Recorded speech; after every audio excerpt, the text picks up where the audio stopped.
for joining the second in our series of coffee break webinars presented by NetSphere Strategies and CoreMedia. My name is Abby Miller, and I'm the Digital Marketing Manager at NetSphere. My co-presenters for today's webinar are Martin Radicke and Jeff Polson. We're happy to be here today to give you the second installment of our three-part series. If you missed out on the first webinar, you can find it on YouTube by searching Coffee Break Webinar with NetSphere Strategies and CoreMedia. As you'll see, we also placed a shortened URL on the video, or for the video, on our screen. For today's webinar, we're going to show attendees how they can create their own landing pages that will serve as an alternative to the standard expected search results list. The goal for today is also to further dispel any misconception that marketers need to be technically inclined to manage site search and create stunning landing pages and immersive experiences. Before we kick things off, though, I want to remind attendees that we'll have a Q&A at the end of the webinar. To submit questions, use the webinar control panel, which should be on screen now. Again, we'd like to thank everyone for joining us today. Let's get started. Thanks for the intro, Abby. So as you mentioned, our first webinar outlines some basic tasks that business users can execute on their own to manage the way that web visitors leverage search on their sites. So expanding on this, we'll show how marketers can easily create more interesting and compelling search landing pages that can really help drive conversion. So here at NetSphere Strategies, we've talked to a lot of folks about their day-to-day challenges surrounding search, and two of the main pain points that we've heard a lot involve first, alerting customers to new products or underselling products in a way that is more enticing than just a simple list of search results. And also, customers deal with slow production cycles for creating these landing pages due to overloaded IT teams.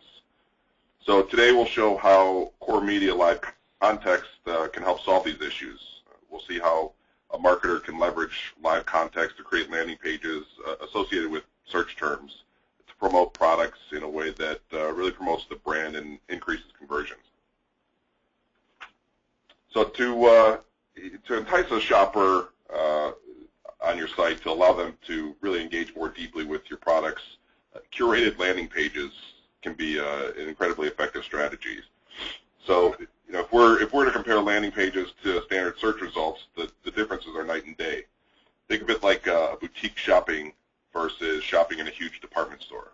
So for today's time-starved shoppers, boutiques can be a much more enjoyable experience compared to the department store, where the selection is overwhelming. The boutique owner has curated a collection of what he or she considers the best of the best, really alleviating the shopper from sorting through racks and racks of items. So using that same model, merchandisers can create their own landing pages curated with a selection of products that are all tied to a certain keyword search term. And as you can see on the slide deck, companies with a focus on landing pages see a higher number of conversions than those who don't place as much importance on them. In fact, according to HubSpot, who's a leader in inbound marketing and sales, companies with 30 or more landing pages generate 7 times more leads than those with fewer than 10. So, but also merely just having a landing page won't quite do the job. The visual appearance of the landing page has been cited as one of the most critical factors affecting a shopper's purchasing decisions. So, according to a web marketing group, or I should say the web marketing group, an online marketer and SEO agency, our brains process visuals 60,000 times faster than text. And add to that the fact that 60% of humans consider themselves visual learners, and it's clear to see how important a web's aesthetics are for consumers when making purchasing decisions. LiveContext gives business users the ability to make various types of landing pages, and today we're going to focus on search landing pages.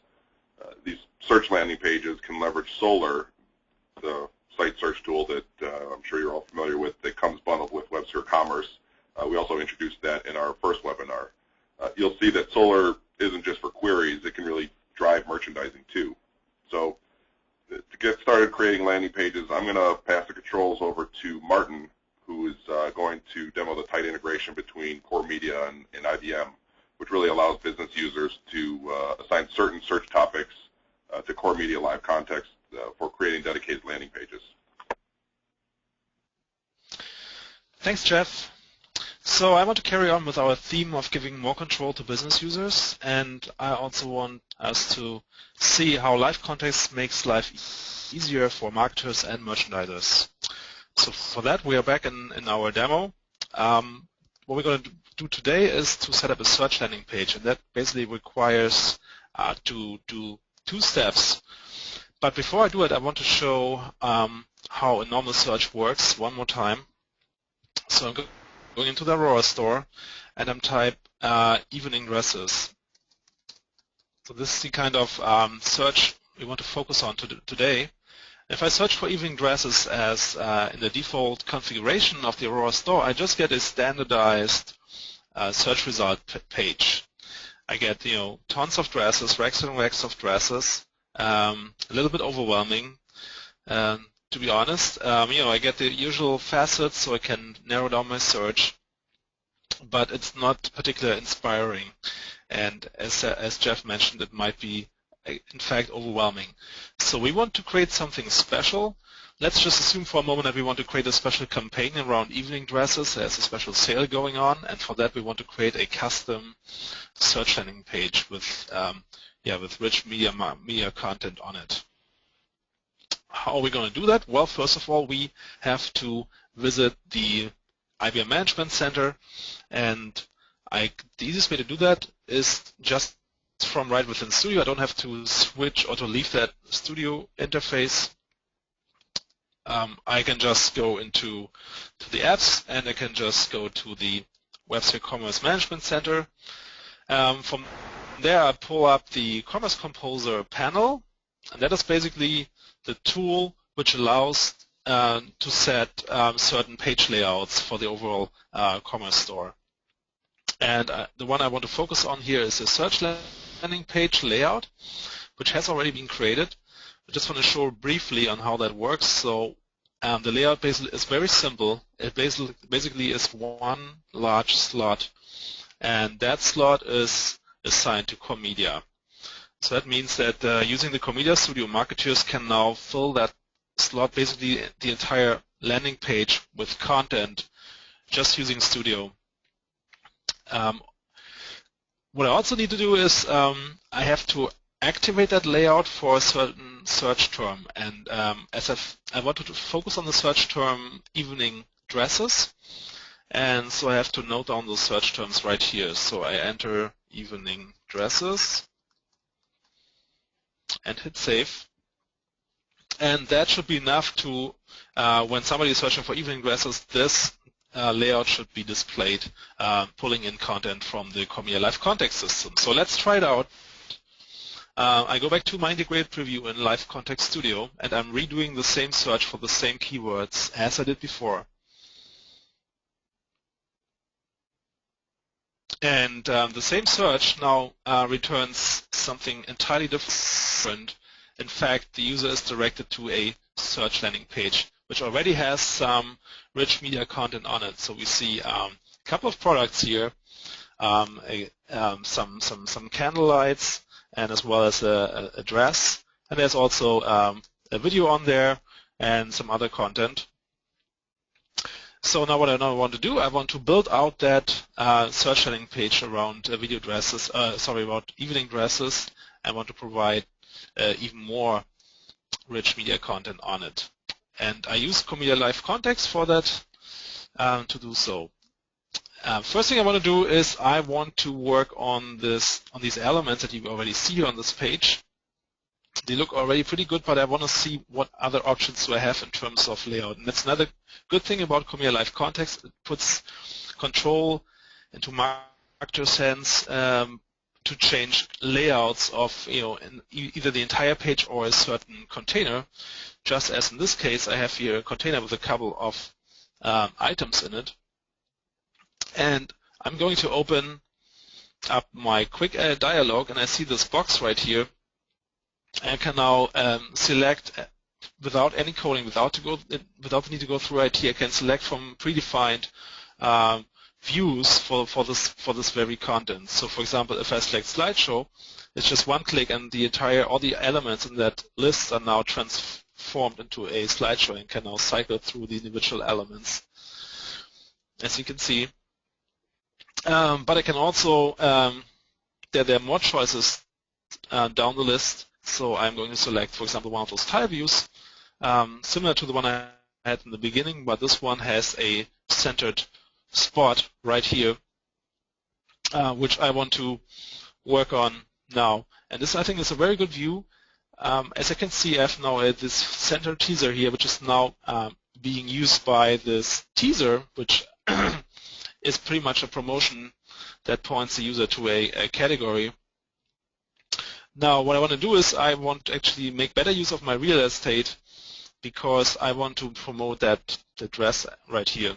And I do that by swapping the position between these two elements, and this would be as easy as just using drag and drop to put the evening gown into the second position. You see here by the little icon, by the little numbers, it depicts pretty much where each element will show up in this view. So now the number 2 is like my central focus, my central spot, and this is where I want to have my dress, since I want to drive more traffic to this product detail page for this dress. So I'm good with this one, so I confirm my changes. What I also want to do is I want to add some more interactive content on the page, something where people get inspired and they can actually buy products that they see on that element. And for that, we're going to use an image map. First of all, I'm opening up my content panel. I can see here the same page layout that I have configured in the Commerce Composer earlier. You can see it currently has one container element, which is the selection of these little items right here. And I'm going to now add another image map to this search landing page. And I reuse my image map and access it through my bookmarks and just drag it into this list in the first position, so it appears on top of the page. So far, so good. I now got an image map on my search landing page, and that means now that I can pretty much users can click on those little hotspots, and they can see those overlays, which are actually products they can buy either by putting them directly into the cart, or if they just click the photo, they get to the product detail page, which makes sense in some cases. For example, for this blazer, there are several sizes, so they want to go to the search landing page, to the product detail page first to select the appropriate size and maybe also the color. What I also realize is that there's some dress is missing from this image map. This lady has a red dress on, and I want to promote that as well as part of this image map. So I'm going to do that by just right-clicking into that image map, selecting the image map itself, and opening it up separately as another tab in Studio. What I'm going to do now next is I switch to the Hot Zones tab, which is the interactive editor to literally just drag a new hotspot and just selecting a new rectangle here for the red dress. You can see the rectangle is red by default. That means that no product or other content item is linked to it. So it's basically a broken link, but the system is giving me guidance in order to trying to avoid that I go live with a broken link. So at any point, the CoreMedia LiveContext system checks link integrity for you. But I'm going to satisfy this link now, and for that I'm clicking here on the left side. I'm using one of the buttons, the product button in this case, and this gives me a live view into the IBM WebSphere Commerce product catalog, and I'm searching for gown actually, and I get two choices. I get a red one and a black one, and I want to promote the red one, of course, because that fits the image of the image map. So in order to use it, I just drag and drop it into the area, and as you can see, it turns blue immediately indicating that there's now an active hotspot with an actual target. And I can try it out immediately. If I now click on it, I can see now the overlay for the red evening gown. And of course, due to the integration with the product catalog, all the PIM information, including pricing, as well as description, is pulled from the product catalog. So that looks really good so far. I'm returning to my search landing page, and I want to do some final checks on it. And before I do that, I zoom out a little bit to get a better overview of the entire page. So Studio is very easy allows me to do that very easily. Another thing I haven't introduced so far is actually this red line.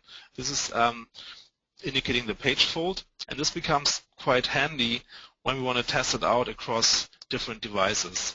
And for that, that's the last thing I want to do today, is to find out how this search landing page looks like on smaller devices. Right now I'm in desktop mode. You can see that here it is depicted by this little image, but I can use a slider just to switch to smaller screens, and you can see if I switch to tablet mode, a different view is used, and the site is actually optimizing itself and adapting itself to the smaller screen size.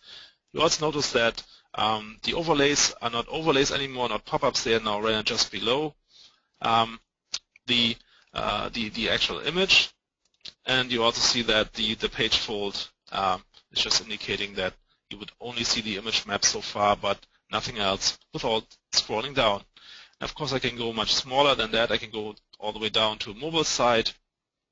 Another nice thing about LiveContext is that it does the image cropping and scaling automatically for you. So it's selecting a scaled down version of the image and also a different aspect ratio to get the most out of the smaller screen sizes. And if I go all the way back, of course, I can see now that my image map comes back, being overlays again, and if I now switch back to desktop mode, then I got those pop-ups again.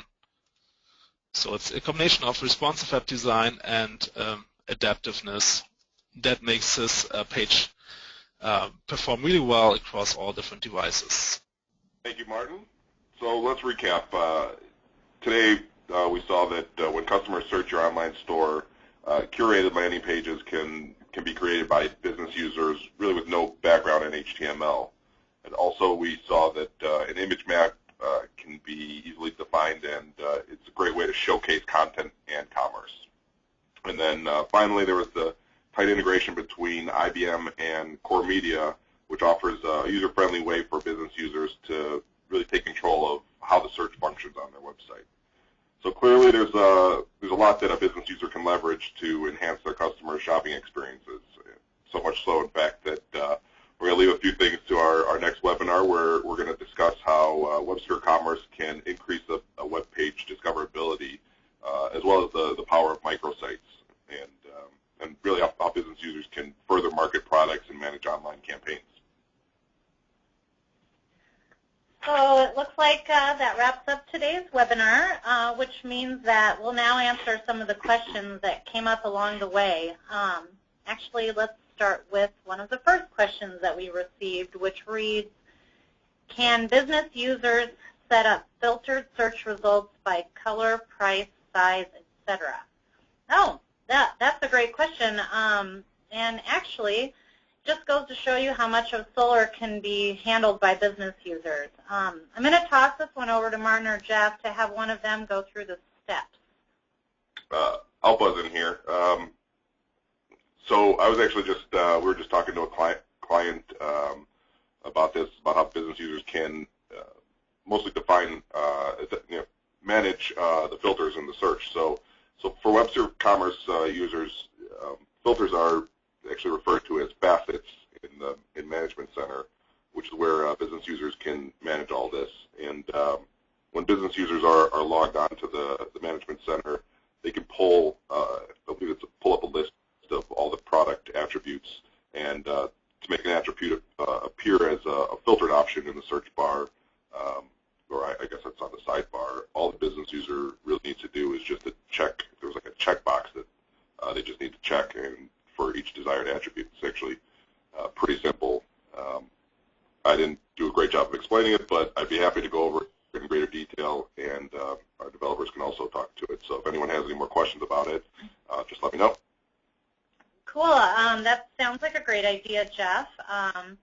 And actually, we're kind of running out of time today, and I do want to make sure that we stay within our allotted time. We started a little bit late. But if anyone has a question that wasn't answered, we'll be sure to email you individually. We can also email the individual that brought up the question about filtering, and we'll let Jeff go into greater detail about that if need be. But for everyone who joined us today, thanks again, and we hope that the rest of your day is great. So thank you.